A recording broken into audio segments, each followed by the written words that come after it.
Hello साथीहरू, welcome to my mini blog. के देखाउनलाई यस्तो फोहोर भन्नु होला नै, मैले फोहोर देखाउन खोजेको होइन है साथीहरू। मैले मेरो पार्लरको न्यू डेकोरेसन देखाउन खोजेको हो। परिवर्तन जरुरी छ भन्छ नि साथीहरू, यही नै होला है। मोबाइल हेरिरहनु भएको भाइले चाहिँ कार्पेट यस्तो हाल्नु, वालपेपर यस्तो हाल्नु भनेर सजेसन दिइरहनु भएको छ। मलाई चाहिँ राम्रै लाग्यो उहाँको सजेसन पनि। राम्रो पनि किन नहोस्, पार्लर त यति राम्रो डेकोरेसन गरिदिनु भएको छ। अनि साथीहरू, मैले यसो मिरर हेरेँ, भिडियो बनाउने त मेरो हस्बेन्ड हुनुहुँदो रहेछ, म त मैले बनाइरहेको छु भन्ने सोचेर।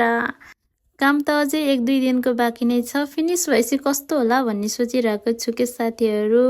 कार्पेट हालेपछि, वालपेपर हालेपछि कस्तो होला भन्ने सोचेछु। अनि अहिले चाहिँ कस्तो छ कमेन्ट गरिदिनु ल।